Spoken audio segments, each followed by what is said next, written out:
Ouça, a partir de agora, o programa Acorda Bênção, com o pastor Amaro Correia. Ouça agora a voz do divino.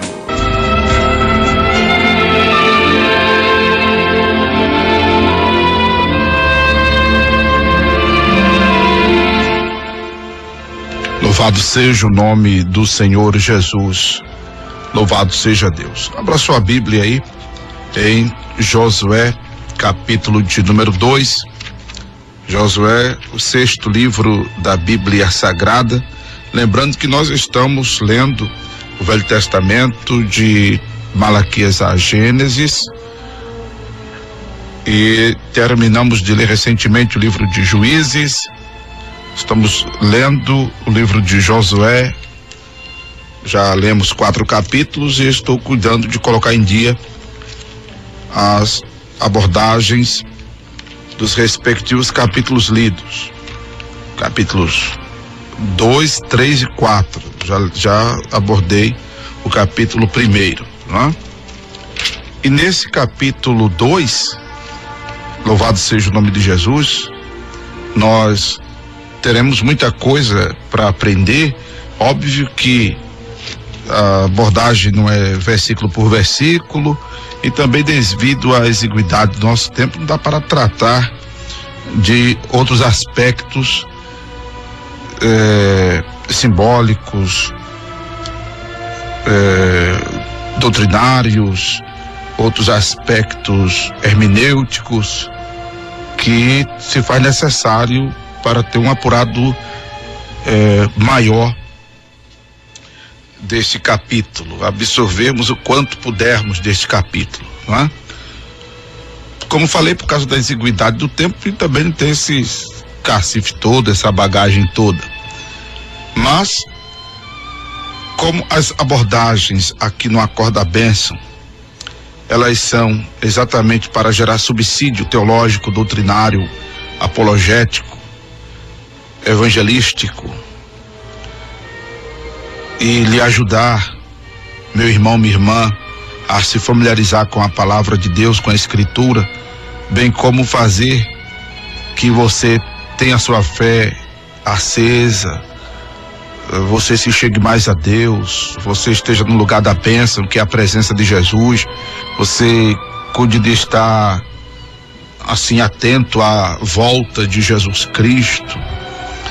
Como as abordagens aqui no Acorda Bênção são em função de tudo isso, vamos nos deixar guiar pelo Espírito de Deus, que falará aos nossos corações. Eu digo aos nossos corações porque a palavra aqui, ela serve para quem está falando e para quem está ouvindo, como quem está ouvindo e para quem está falando. A palavra é a espada de 2 gumes. Louvado seja o nome do Senhor Jesus, não é? E aí nós vamos por aqui devagarinho, tratando do que diz o texto e de acordo com a inspiração divina, tratando com os irmãos desta abordagem em nome do Senhor Jesus. Esse capítulo, ele é um dos capítulos mais familiarizados do livro de Josué, porque ele traz a personagem que ficou conhecida, apesar de um ofício que ela exercia na cidade de Jericó, como uma suposta sacerdotisa do Deus que o povo de Jericó adorava, e que era uma das funções das sacerdotisas, o tratamento dado como uma prostituta. De repente, não dentro do aspecto que ocidentalmente a prostituta ela é interpretada. Não necessariamente essa coisa da lascívia, da sexualidade. Mas, por ser sacerdotisa pagã, por ser uma sacerdotisa pagã, não é à toa que alguns comentaristas acreditam que a casa dela fosse uma hospedaria. Que a casa dela fosse uma hospedaria. Ou seja, um lugar adequado para os forasteiros entrarem e obter informações sem provocar inquietação ou suspeita. Não é? Então, Raabe, ela ficou conhecida, e é interessante que não só neste episódio aqui do capítulo 2 de Josué, nós temos a aparição de Raabe, mas nós temos a aparição de Raabe, por exemplo, em Mateus capítulo 1, versículo 5 ao 6, quando Raabe, ela passa a fazer parte da linhagem ancestral do Senhor Jesus, o Messias. Confira aí comigo em sua Bíblia. Como eu disse, a ideia da abordagem é familiarizar os irmãos com o texto sagrado. Então vamos lá, Mateus capítulo 1, veja que Raabe, ela gerou, Salmão gerou Raabe e a Boaz, e Boaz gerou Ruth, Obed, gerou de Ruth a Obed, e Obed gerou a Jessé. Então Raabe aparece aqui na genealogia de Jesus Cristo. Louvado seja Deus. Raabe, ela aparece na genealogia do Senhor Jesus e também aparece lá em Hebreus capítulo 11, versículo 31, como uma pessoa que foi heroína da fé. Hebreus capítulo 11, versículo 31, vamos ler para enriquecer essa nossa abordagem, esse nosso entendimento. Capítulo 11 de Hebreus, versículo 31, pela fé, Raabe, a meretriz, não pereceu com os incrédulos, acolhendo em paz os espias. Louvado seja Deus. Ela aparece, ela se destaca. Louvado seja o nome do Senhor. Ela, inclusive, no capítulo 2, a gente percebe, ela alcança o ideal divino de tornar o Deus do céu, o Deus da glória, conhecido entre os seus familiares, entre os seus parentes. Porque esse foi o propósito de Deus em ter criado, em ter feito surgir o povo hebreu, o povo de Israel. Também, como já vimos no decorrer da historicidade deste povo, chamado de judeus, quando aconteceu a divisão do reino, na época de Salomão, e comumente chamado como povo de Deus. Deus fez surgir o povo de Israel com o propósito de ser uma nação missionária, com o propósito de fazer com que, através de Israel, outros povos conhecessem o Deus do céu, o Deus da glória. E Raabe, ela leva essa mensagem para os seus pais, para a sua família. Ela leva essa mensagem para seus irmãos, para suas irmãs. Louvado seja o nome do Senhor. Quando ela chega para os espias e lhes diz que sabia, versículo 9, que o Senhor havia dado a terra de Jericó, a terra da além do Jordão, todo o território palestino a Israel. O Senhor havia lhes dado, e por isso que o pavor caiu sobre os moradores de Jericó, que estavam desmaiados diante deles.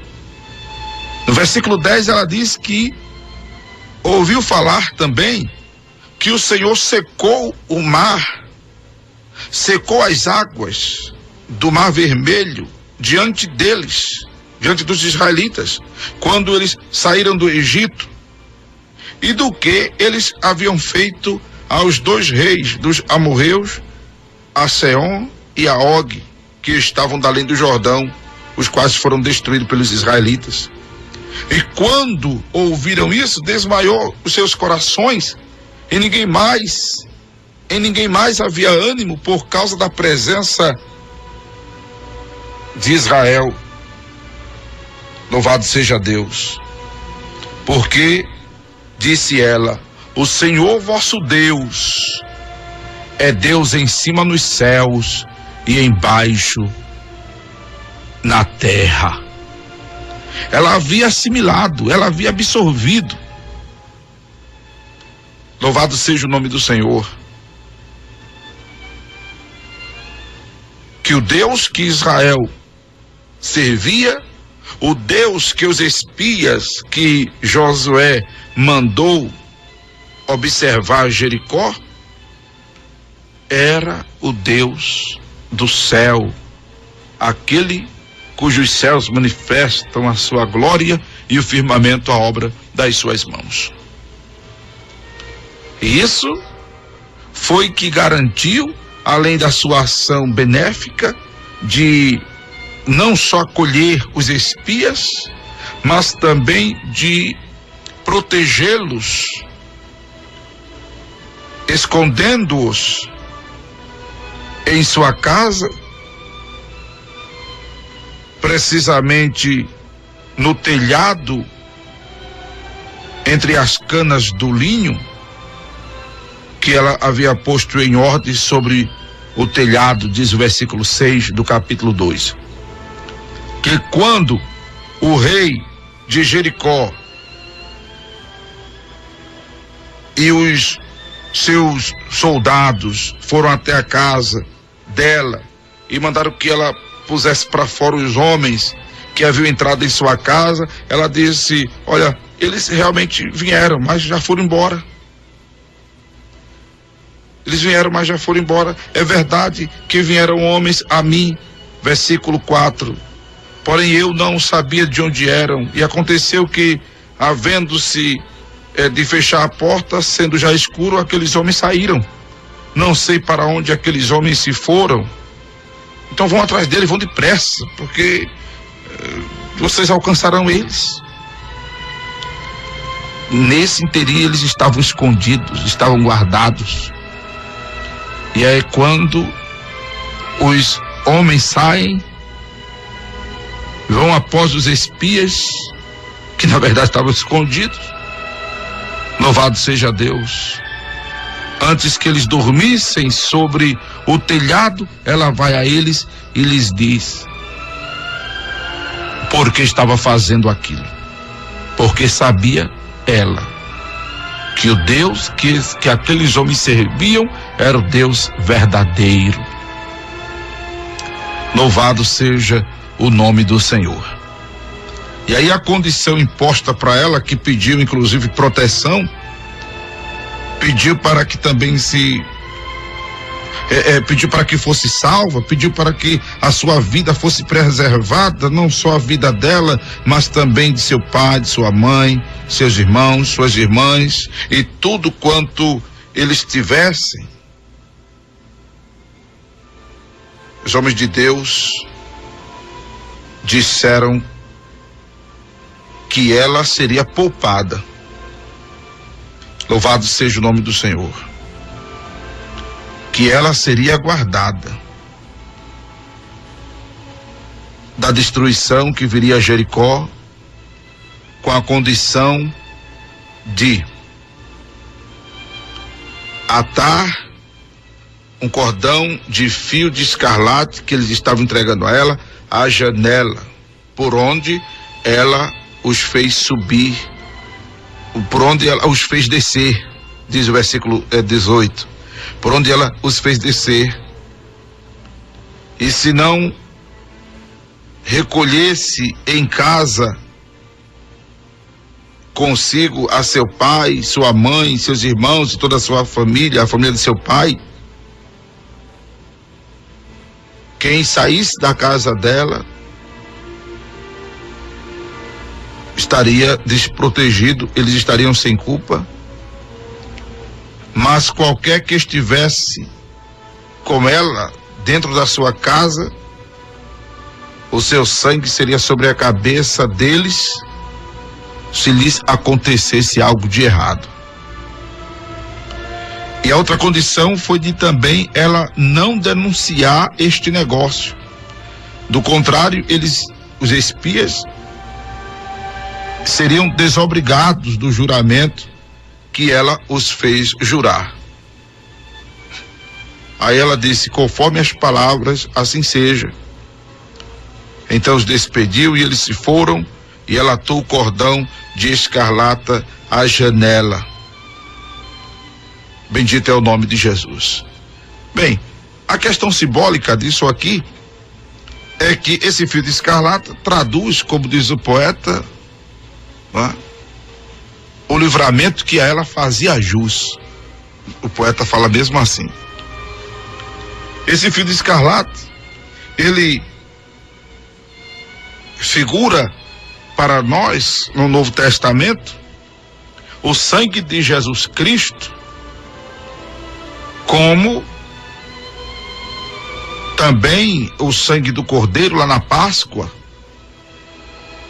garantiu livramento para os primogênitos dos filhos de Israel, caso, na hora que passasse o anjo da morte, houvesse aspersão do sangue do Cordeiro Pascal nos umbrais das portas dos israelitas, os quais foram livres por conta do aspergimento do sangue do Cordeiro. Quem morreu foram os primogênitos dos egípcios.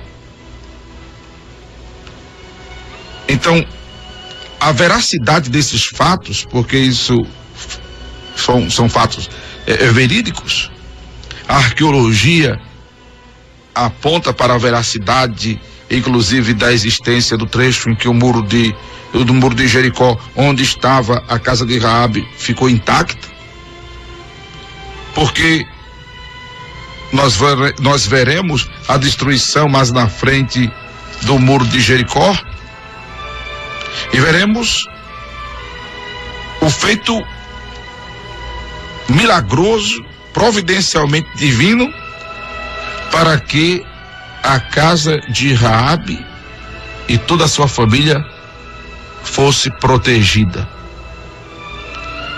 por conta do fio de escarlate.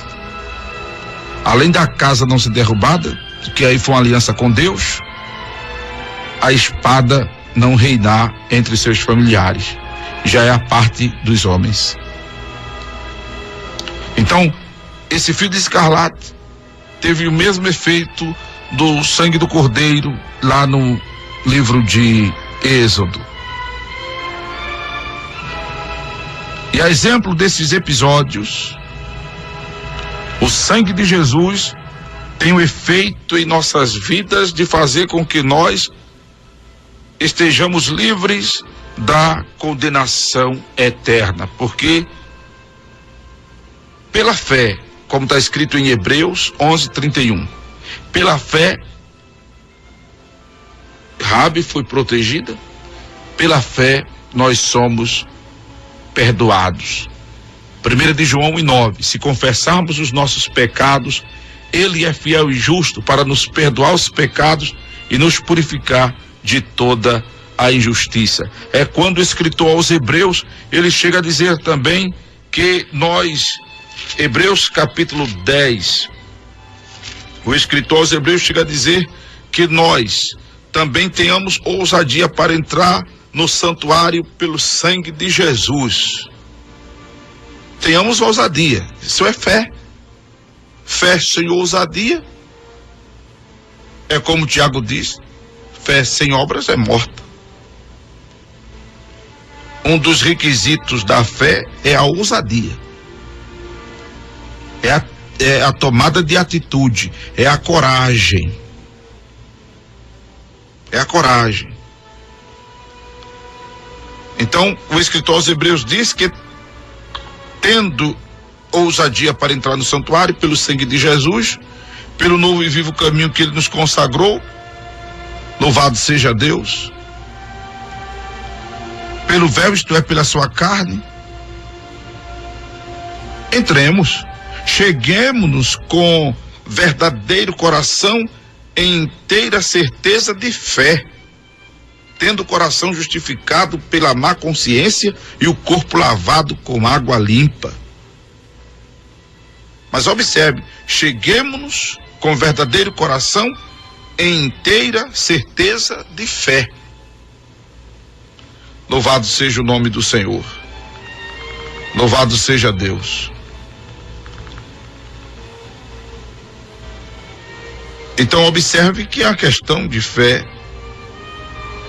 que faz com que surta efeito o sangue de Jesus que foi derramado na cruz, para que nós tenhamos o perdão dos nossos pecados, tenhamos paz em nossa alma. Louvado seja Deus. Saia de nós o cargo na consciência, o fardo da consciência que perturba, que condena, que nos faz sentir culpados, que nos faz sentir muito mal, Por isso que Paulo, escrevendo aos Romanos, ele diz no capítulo de número 5, sendo, pois, justificados pela fé, temos paz com Deus por nosso Senhor Jesus Cristo. Porque é exemplo de Adão ter tido medo lá no Éden e ter se escondido, uma das sequelas do pecado em nós é o medo. É o medo. Medo de um dano, medo de um prejuízo, medo de um flagra, medo de uma punição, medo de uma sentença, de uma consequência, de efeitos danosos, de prejuízos. Este é um dos efeitos do pecado. Que, por outro lado, a pessoa pode não sofrer se tiver com a mente cauterizada. Ou seja, para ela tanto faz como tanto fez, e tudo é certo. E nada é nada demais, ou tudo não é nada demais. Pode acontecer de a pessoa achar que pode tudo e que não há nada demais em tudo que faz, mesmo a Bíblia condenando tal ato, tal comportamento, tal pensamento, tal reação. É a mente cauterizada. Mas para quem ainda tem a sensibilidade do Espírito Santo, que convence o homem do pecado, da justiça e do juízo, quem ainda atenta para os princípios divinos e procura adequar seu dia a dia, sua vida, às verdades da Escritura Sagrada, logo a consciência ela vai ser acionada quando se pisa em falso, quando se escorrega, quando pisa na bola, quando tropeça ou até mesmo cai. E aí vem uma coisa boa, porque a Bíblia diz que a tristeza, segundo Deus, gera arrependimento. Mas até haver o arrependimento, gerado pela tristeza, acompanhado com a tristeza vem o receio, o medo, a perturbação. Mas aí a pessoa vai e confessa a Deus: Senhor, eu pequei, me perdoe. E aí Paulo diz agora em Romanos 5, justificados, pois pela fé, temos paz com Deus. Temos paz com Deus, porque vem acusação de todos os lados. Vem acusação da consciência, do coração, como está escrito em 1 de João, capítulo 1 de João,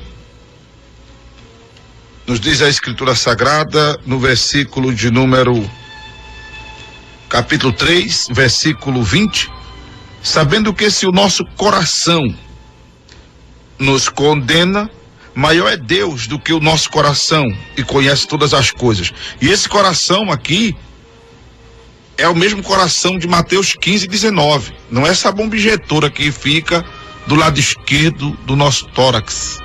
Em alguns do lado no meio, outros do lado direito. Tem gente que parece nem tem, né? Mas não é essa bomba injetora. Esse coração é o que está em Mateus 15, verso 19. De onde vêm os pensamentos. De onde vêm os pensamentos.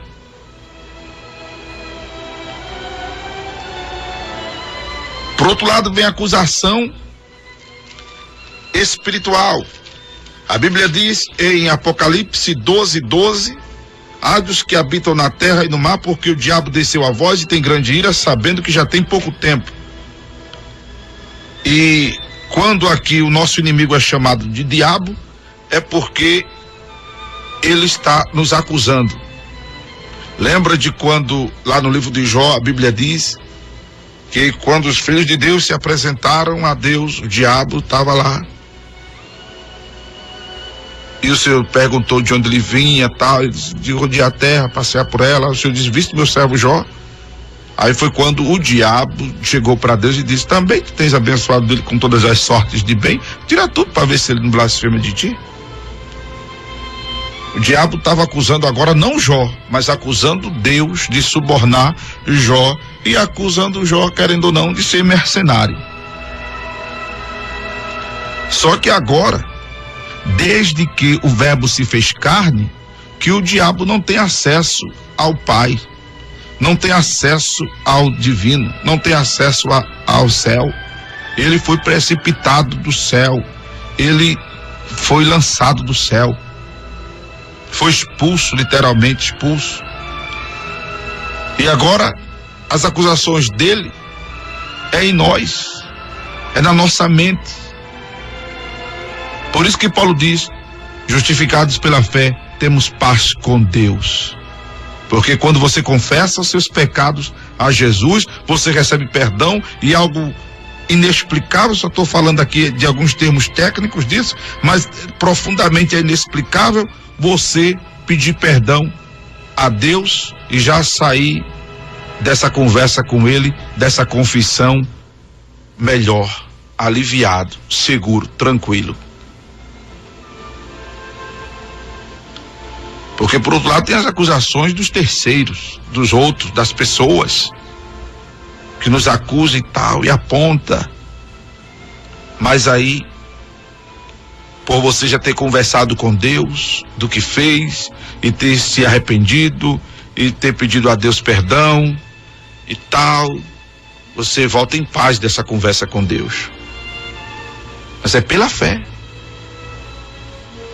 E o sangue de Jesus vertido lá no Calvário surte esse efeito que nos assegura, que nos tranquiliza, que nos conforta, que nos protege de toda a condenação, condenação da morte, condenação da destruição. Louvado seja o nome do Senhor Jesus. Louvado seja Deus. Então esse capítulo 2 de Josué nos traz essa lição também, além do papel missiológico de Israel, traz esta lição do princípio perdoador, do princípio misericórdia de Deus, do princípio que Deus ama o mundo de tal maneira, porque observe, houve salvação para esta mulher que era gentílica, que era uma prostituta, que era pagã, que era sacerdotisa lá do Deus adorado pelos moradores de Jericó, mas que por reconhecer a soberania, o senhorio do Deus de Israel, ela resolve passar para o lado de Israel. Aleluia. Ela resolve abraçar os princípios de crença dos israelitas, o Deus deles, que é Deus em cima no céu e embaixo na terra, é o Deus verdadeiro. E por conta dessa sua mudança, por conta dessa sua conversão, louvado seja Deus, ela, nessa formação histórica, nesse juntar de peças do plano salvífico, ela acaba, além de ser protegida, além de ser salva, ela acaba fazendo parte da genealogia do Senhor Jesus. Coisa tremenda. Isso é uma prova que Deus não veio só para o povo de Israel, como alguns entendem, é João capítulo 1, versículo 11. Não, Deus não veio só para o povo de Israel. Deus amou o mundo, como está escrito em João 3:16. Agora, quando diz lá em João 1, versículo 11, que ele veio para os que eram seus e os seus não receberam, esse veio para os que eram seus, é restaurar Israel historicamente, é fazer de Israel o centro de missões, é de fazer o povo de Israel o povo missiológico que deveria ser, e não salvar só os judeus, e como alguns entendem erradamente, ele veio para salvar os judeus não quiseram, ele resolveu salvar o resto do mundo. Não, conversa é essa? Deus amou o mundo de tal maneira, ele veio para salvar todos. Agora, isso que eu estou fazendo aqui agora, isso que nós, igreja, fazemos, que era para estar fazendo, era o povo de Israel. Era para partir deles, como está escrito, a salvação vem dos judeus. Era para esta missão de espalhar o ideal divino na terra ser deles. Mas negligenciaram. Aí o Senhor forma outro povo dentro deste povo, que é a igreja. Que é a igreja. Constituída de judeus e não judeus. E que mesmo os gentios, em sua maioria, é que já leva para os judeus a salvação, no sentido de falar-lhes de Jesus. Então tem essa profundidade histórica e espiritual, esse capítulo 2, porque aqui o que nós vemos é literalmente o ideal divino sendo alcançado. Como disse Jó, bem sei que tudo podes, e nenhum dos teus planos podem ser impedidos. Aleluia. Louvado seja o nome do Senhor Jesus. E aqui aconteceu do ideal de Deus se concretizar na vida desta mulher. E tantas outras lições gloriosas, profundas como estas, estaremos aprendendo no decorrer das abordagens deste capítulo ou deste livro de Josué. Louvado seja Deus. Você acabou de ouvir o programa Acorda Bênção, com o pastor Amaro Correia.